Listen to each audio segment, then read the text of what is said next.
الحمد لله وكفى وسلام على عباده الذين اصطفى أما بعد أعوذ بالله من الشيطان الرجيم بسم الله الرحمن الرحيم وقال الذين كفروا لا تسمعوا لهذا القرآن والغوا فيه لعلكم تغلبون وقال النبي صلى الله عليه وسلم ما من الأنبياء من نبي إلا وأوتي من الآيات ما آمن أو أؤمن عليه البشر إنما الذي أوتيته وحيا أوحى الله إلي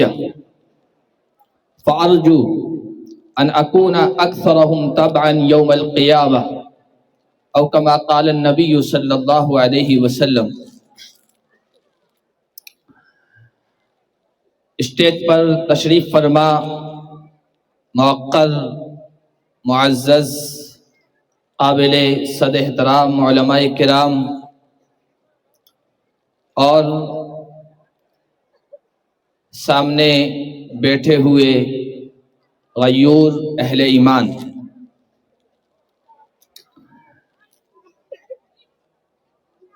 حفظ قرآن کریم کی ختم کی یہ مجلس ہے، تکمیل حفظ قرآن کی یہ تقریب ہے، اور ہم سب کے معزز مہمان کی تشریف آوری ہونے والی ہے۔ اس سے پہلے مجھے یہ حکم دیا گیا کہ چند کلمات آپ کے سامنے رکھوں، تو ذہن میں آیا کہ اسی مناسبت سے دو تین باتیں آپ کے سامنے رکھ دوں۔ قرآن کریم کی جو آیت میں نے پڑھنے کی سعادت حاصل کی ہے اور اللہ کے نبی صلی اللہ علیہ وسلم کا فرمان پڑھا ہے، ان کی روشنی میں کچھ باتیں عرض کرتا ہوں۔ اللہ کے جتنے بھی پیغمبر آئے، نبی پاک صلی اللہ علیہ وسلم کا ارشاد ہے کہ جتنے بھی نبی آئے، پیغمبر آئے، اللہ کی طرف سے قاصد رسول آئے، ہر زمانے کے لحاظ سے، زمانے کے تقاضوں کے لحاظ سے ان کو کچھ نشانیاں دی گئی، کچھ معجزات دیے گئے، کچھ ایسی چیزیں دی گئی، ان کے ہاتھوں سے ظاہر کی گئی جن کو دیکھ کر لوگ ان کی طرف مائل ہوئے، متوجہ ہوئے اور ان پر ایمان لے آئے، جن کو معجزہ کہتے ہیں، آیت کہتے ہیں، کوئی عجیب و غریب نشانی کہتے ہیں جس سے لوگ متاثر ہو۔ نبی پاک صلی اللہ علیہ وسلم نے ارشاد فرمایا ما من الانبیاء من نبی الا واوتی من الآیات ما آمن او أؤمن علیہ البشر، جتنے بھی پیغمبر آئے اللہ کی طرف سے ان کو معجزات دیے گئے جن کو دیکھ کر بشر، انسان، لوگ ان پر ایمان لے آئے، اور مجھے جو معجزہ دیا گیا ہے، ایسے اللہ کے نبی صلی اللہ علیہ وسلم کو بے شمار معجزات دیے گئے، اور علماء کرام نے صرف معجزات پر کتابیں لکھی ہے۔ شاہ عبدالحق محدث دہلوی رحمۃ اللہ علیہ کی کتاب ہے، اس کے علاوہ بے شمار علماء کرام نے اس پر کتابیں لکھی ہے۔ بعض علماء کرام نے 4000 تک معجزات اللہ کے نبی صلی اللہ علیہ وسلم کے گنوائے۔ اللہ کے نبی صلی اللہ علیہ وسلم سے دشمنوں نے مطالبہ کیا، آپ ہمیں یہ نشانی دکھا دیجئے، فلاں نشانی دکھا دیجئے، فلاں معجزہ دکھا دیجئے، فلاں چمتکار دکھا دیجئے، تو ہم آپ کے ہاتھ پر ایمان لے آئیں گے۔ اللہ کے نبی کے دشمن کہنے لگے کہ یہ ہاتھ میں کنکریاں لے کے آئے اور کہنے لگے ہمارے ہاتھ میں کیا ہے، ہمارے ہاتھ میں کیا ہے یہ بتاؤ تو ہم ایمان لے آئیں گے۔ اللہ کے نبی صلی اللہ علیہ وسلم نے کہا میں بتاؤں یا تمہاری مٹھی میں، ہاتھ میں جو چیز ہے وہ بتا دے، اور یہ کہنا تھا کہ وہ مٹھیوں کی ان کے اندر سے کلمہ لا الہ الا اللہ محمد الرسول اللہ سنائی دینے لگی۔ دشمنوں نے اس کو سنا، اور یہ اللہ کے نبی صلی اللہ علیہ وسلم کا معجزہ ہے، اللہ کے نبی کا یہ معجزہ بھی ہے کہ جنات آپ کی زبان سے قرآن کریم کو سنتے ہیں، بڑے غور سے سنتے ہیں، ایمان لاتے ہیں، اور صبح ایک درخت آ کے اللہ کے نبی صلی اللہ علیہ وسلم کو بتا رہا ہے کہ جنات کی جماعت آئی تھی اور آپ کی زبان سے اور کوثر و تسنیم سے دھلی ہوئی آواز سے قرآن کریم کی تلاوت سنی، متاثر ہوئے اور ایمان لے آئے۔ قل اوحی الی انہ استمع نفر من الجن فقالوا انا سمعنا قرآنا عجبا۔ اللہ کے نبی کی طرف وحی کی گئی کہ آپ کے پاس جنات آئے تھے اور انہوں نے قرآن کریم کو آپ کی زبان سے سنا، بڑے غور سے کان لگائے، متاثر ہوئے، کہنے لگے انا سمعنا قرآنا عجبا یہدی الی الرشد فآمنا بہ۔ یہ عجیب و غریب کلام ہے جو آج ہم سن رہے ہیں، ہم اس پر ایمان لے آتے ہیں۔ جنات نے حضور کی زبان سے کلام سنا، ایمان لے آئے۔ حضور کو پتہ نہیں چلا، ایک درخت کی ٹہنی نے، ایک درخت نے آ کر حضور کو اطلاع دی، جس جگہ حضور کو اطلاع دی آج بھی وہاں مسجد شجرہ یا مسجد جن ہے، وہاں پر آج بھی اس کی ایک علامت کے طور پر قائم ہے۔ اللہ کے نبی صلی اللہ علیہ وسلم ایک موقع پر تشریف فرما ہے، صحابہ کے درمیان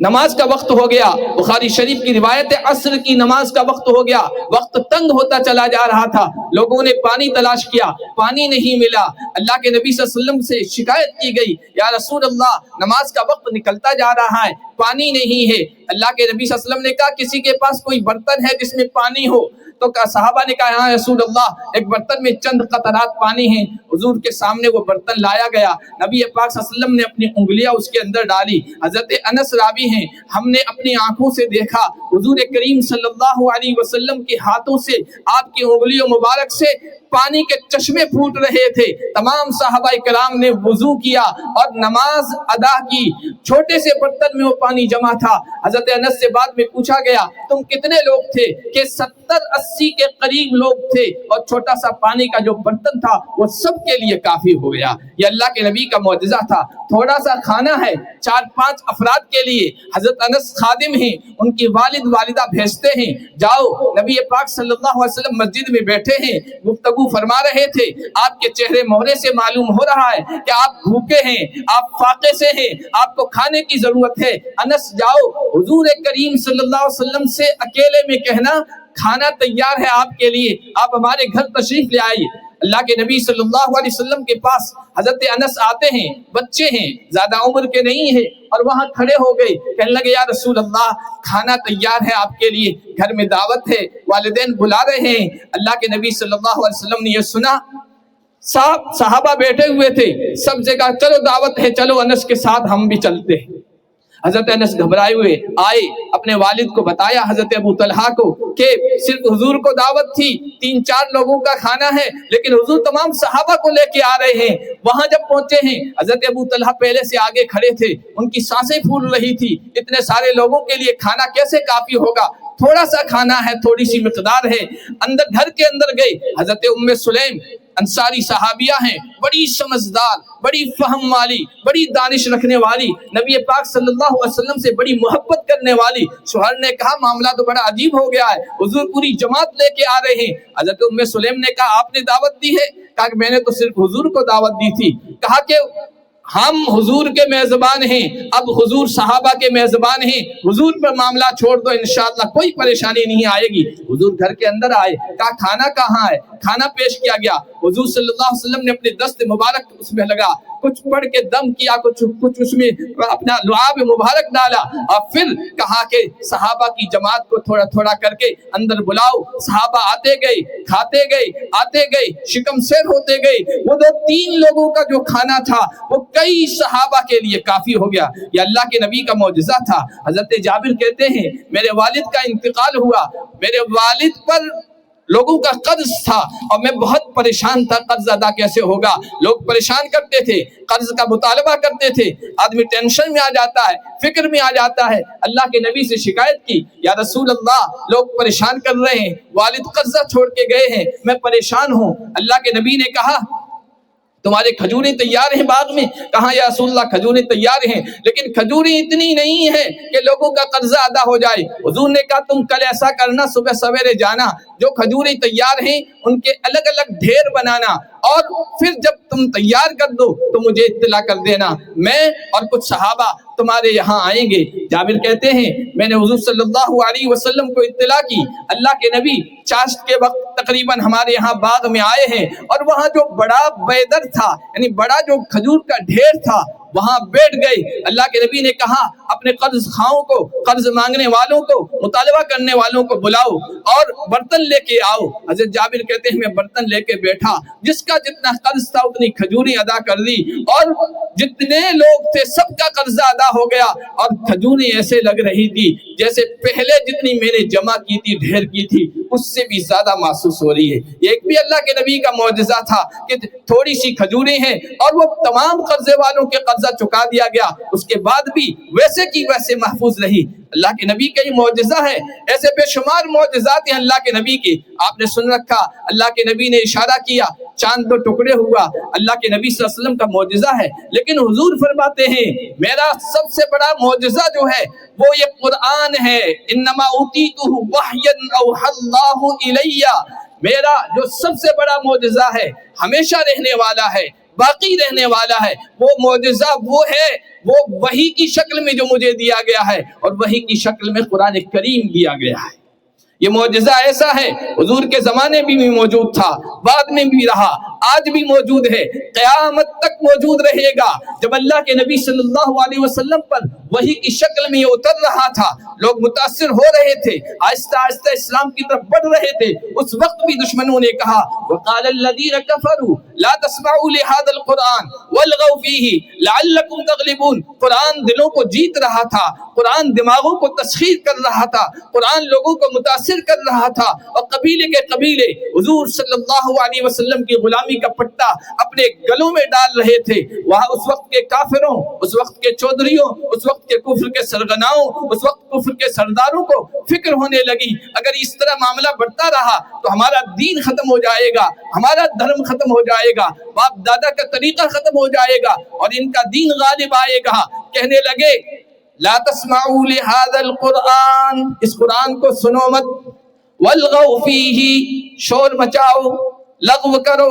ہنگامہ کرو۔ جب قرآن سنا جائے، قرآن کا پیغام سنا جائے، محمد عربی قرآن کی تلاوت کر کے اپنا پیغام لوگوں تک پہنچائیں، شور مچاؤ، پروپیگنڈا کرو، ان کے خلاف باتیں کرو تاکہ لوگ ان کے قریب نہ جائیں، اور جتنا زیادہ پروپیگنڈا کرو گے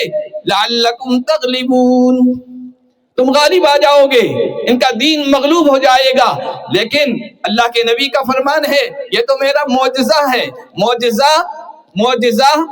معجزہ ختم ہونے والا نہیں ہوتا ہے، معجزہ فنا ہونے والا نہیں ہوتا ہے، معجزہ مغلوب نہیں ہوتا ہے، یہ غالب آتا ہے۔ اس وقت کے کافروں نے بھی کوششیں کی، اس وقت کے کافروں نے اور چودھریوں نے اور بڑے بڑے سرغناؤں نے اور اہل باطل نے یہ کوشش کی کہ قرآن کو ختم کر دیا جائے، قرآن کے پیغام کو ختم کر دیا جائے، قرآن کے مشن کو ختم کر دیا جائے، قرآن کی جو تاثیر ہے اس کے قریب لوگوں کو جانے نہ دیا جائے۔ لیکن اللہ کے نبی نے فرمایا یہ آگے بڑھتا رہے گا، یہ میدان فتح کرتا رہے گا، اس کی فتوحات کا سلسلہ جاری رہے گا۔ اور آپ ہم اپنی آنکھوں سے دیکھ رہے ہیں، مشاہدہ کر رہے ہیں، اس وقت بھی پروپیگنڈے کیے گئے، آج بھی قرآن کے خلاف پروپیگنڈے جاری ہیں، نبی پاک صلی اللہ علیہ وسلم کے خلاف بھی پروپیگنڈے جاری ہیں، اسلام کے خلاف بھی پروپیگنڈا جاری ہے۔ یہ پروپیگنڈے آج کی دنیا میں نہیں ہے، یہ ہمیشہ سے ہوتے رہے ہیں اور ہمیشہ ہوتے رہیں گے۔ پروپیگنڈوں کی وجہ سے سچا پیغام کبھی متاثر نہیں ہوتا ہے، پروپیگنڈوں کی وجہ سے سچا پروگرام کبھی متاثر نہیں ہوتا ہے، پروپیگنڈوں کی وجہ سے، سازشوں کی وجہ سے، باطل کی پلاننگ کی وجہ سے جو صحیح پروگرام ہوتا ہے، مشن ہوتا ہے، وہ کبھی مغلوب نہیں ہوتا ہے، وہ تو آگے بڑھتا رہتا ہے۔ چنانچہ 14 صدیاں گزر گئی، اس سے زیادہ کا عرصہ گزر گیا، قرآن کو نہ اس وقت ختم کر پائے، نہ آج ختم کر پائیں گے، اور نہ آئندہ کوئی دشمن اس کے اثر کو ختم کر پائے گا، اس لیے کہ اللہ کے نبی کا زندہ معجزہ ہے۔ قرآن کے خلاف جتنا آج بولا جا رہا ہے اس زمانے میں بھی بولا جاتا رہا ہے، کہتے تھے یہ قرآن تفریق کرتا ہے، یہ قرآن فساد پھیلاتا ہے، یہ قرآن نفرت پھیلاتا ہے۔ آج بھی اہل باطل کی زبان دیکھیے، آپ سنیے تو یہی کی یہی باتیں جو پہلے لوگ کہتے تھے آج بھی کہہ رہے ہیں۔ آج بھی قرآن پر پابندی کا مطالبہ ہے، آج بھی اسلام کے خلاف پروپیگنڈا جاری ہے، آج بھی نبی پاک صلی اللہ علیہ وسلم کی اجلے کردار، آپ کی روشن سیرت، آپ کی روشن حیات، آپ کی بابرکت زندگی کے خلاف اعتراضات ہیں، کنفیوژن پھیلائے جا رہے ہیں، سوالات اٹھائے جا رہے ہیں، اعتراضات کیے جا رہے ہیں۔ یہ سب کچھ اس لیے کیا جا رہا ہے کہ پروپیگنڈوں کے باوجود، مخالف حالات بنانے کے باوجود لوگ قرآن کی طرف آ رہے ہیں، اسلام کی طرف آ رہے ہیں، نبی پاک صلی اللہ علیہ وسلم کی پاکیزہ سیرت کو پڑھ رہے ہیں، سن رہے ہیں، دیکھ رہے ہیں۔ سوشل میڈیا کی طاقت ایسی طاقت ہے کہ جس کے ذریعے سے ان کے بیڈ روم تک نبی پاک صلی اللہ علیہ وسلم کی سیرت پہنچ رہی ہے، اسلام کا سچا پیغام پہنچ رہا ہے، قرآن کا پیغام پہنچ رہا ہے، اور لوگ متاثر ہوتے ہیں۔ اور آپ کو تعجب ہوگا، ذرا آپ مطالعہ کیجئے، پڑھیے، سرچ کیجئے، قرآن سے کیسے کیسے لوگ متاثر ہو رہے ہیں۔ نبی پاک صلی اللہ علیہ وسلم کی سیرت کے متعلق آپ کی شان کے خلاف کتنی گستاخیاں کی گئی، کتنے اعتراضات کیے گئے، لیکن اس کی وجہ سے الٹا اثر ہو رہا ہے کہ لوگوں کے اندر تجسس پیدا ہو رہا ہے کہ آخر ہم خود تو جانیں، لوگ کہہ رہے ہیں ان کی سیرت ایسی ہے اور یہ ایسے تھے اور ایسے تھے، ہم خود جانیں، کیونکہ ایک انگلی کے اشارے سے، ایک کلک کے ذریعے سے آپ پوری دنیا آپ کے سامنے آ جاتی ہے۔ نبی پاک صلی اللہ علیہ وسلم کی سیرت کو خود پڑھتے ہیں، قرآن کریم کا ترجمہ، ٹرانسلیشن اردو میں آ گیا، عربی میں آ گیا، انگریزی میں آ گیا، تمام زبانوں میں آ گیا ہے، خود وہ کھولتے ہیں، آگے پیچھے پڑھتے ہیں، تب پتہ چلتا ہے کہ قرآن کی سچائی ہے۔ جو لوگ اس کے خلاف پروپیگنڈا کر رہے ہیں وہ آگے کی باتوں کو ہٹا کر، پیچھے کی باتوں کو ہٹا کر صرف اپنے مطلب کی جو بات ہے وہ پیش کر کے لوگوں کے ذہنوں کو خراب کر رہے ہیں۔ تو آج بھی نبی پاک صلی اللہ علیہ وسلم کی سیرت بھی اسی طرح زندہ ہے، قرآن کا معجزہ بھی اسی طرح زندہ رہے اور قیامت تک زندہ رہے گا۔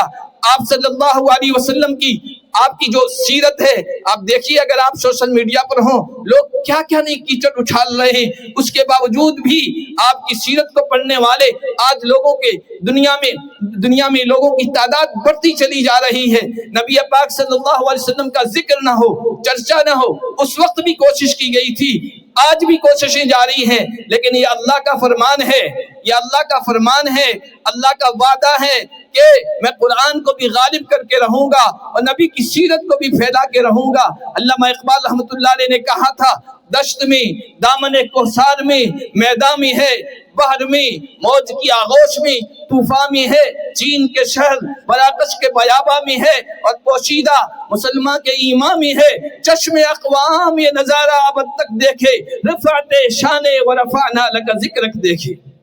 جنہوں نے کہا تھا محمد کا پیغام ختم ہو جائے گا، محمد کا مشن ختم ہو جائے گا، محمد کی سیرت کو ہم اعتراضات کر کے، سوالات میں گھیرے میں ڈال کر ان کو بدنام کر دیں گے، لیکن آپ دیکھیے دشت میں، دامن کوثر میں، جنگلوں میں جائیے وہ محمد عربی کا ذکر ہو رہا ہے، دامن کوثر میں جائیے، پہاڑوں کے درمیان جائیے، وہاں بھی اشہد ان محمد رسول اللہ کی صدا کم از کم دن میں 5 مرتبہ بلند ہو رہی ہے، لوگ سن رہے ہیں۔ دشت میں، دامن کوثر میں، میدان میں ہے، میدانوں میں ہے، بحر میں، سمندر میں، موج کی آغوش میں، طوفان میں ہے، چین کے شہر مراکش کے بیاباں میں ہے، اور پوشیدہ مسلمان کے ایمان میں ہے۔ لوگوں نے یہ چاہا، آج بھی چاہ رہے ہیں، لوگوں کے دلوں سے قرآن کی محبت کو کھرچ کے نکال دیا جائے۔ لوگوں نے آج بھی کوششیں کی، کوششیں جاری ہے اور پلاننگ جاری ہے کہ محمد عربی کی جو محبت ہے ان کی سیرت کے خلاف پروپیگنڈا کر کے ان لوگوں کے دلوں سے نکال دی جائے، لیکن یہ مسلمانوں کے دلوں میں آج بھی پوشیدہ ہے، اور یہ اللہ کا وعدہ ہے، وَرَفَعْنَا لَكَ ذِكْرَكَ۔ چشم اقوام یہ نظارہ ابد تک دیکھے، دنیا کی قومیں یہ نظارہ ہمیشہ تک دیکھیں گی، رفعت شان و رفعنا لک ذکرک دیکھے۔ اللہ نے کہہ دیا تھا یہ آپ کا